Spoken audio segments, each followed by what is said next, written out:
Thursday marked the 11th day of strikes across France against French President Emmanuel Macron's pension reform plan.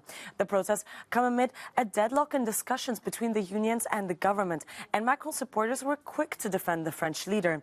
Recently, Stéphane Vogetta, an MP for French citizens living abroad and part of the president's Renaissance party, he tweeted this graphic published in the French business magazine Capital, and the illustration compares the pensions of the last three French presidents.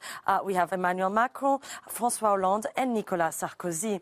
And it explains that Sarkozy, who was the head of state between 2007 and 2012, currently receives 11,400 euros after tax per month. François Hollande, president between 2012 and 2017, receives 15,000 euros per month after tax. But Capital explains here that Emmanuel Macron has in advance renounced the presidential pension and that he hasn't held any other paid political positions. So is this true? Well, not exactly.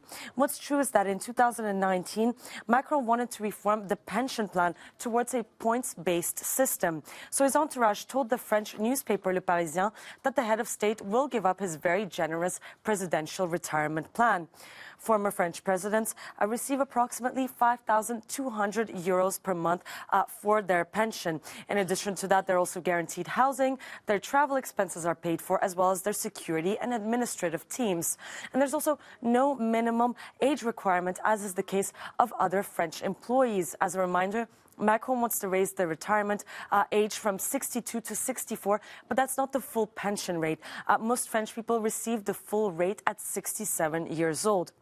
And in addition to that, most ex-presidents will receive more than the 5,200 euros per month because all the pensions of their other paid political positions are added on top of that. So, for example, if before becoming president, they were also an MP and a mayor, well, the pensions of these two mandates are also added on top of that, which explains why, for example, François Hollande and Nicolas Sarkozy have higher retirement rates.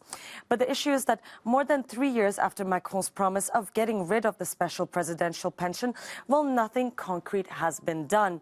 The French business newspaper L'Opinion reminds us that no measure in the new pension reform plan mentions the president's retirement system. So Emmanuel Macron's promise of giving up his presidential pension remains, well, still only just a promise.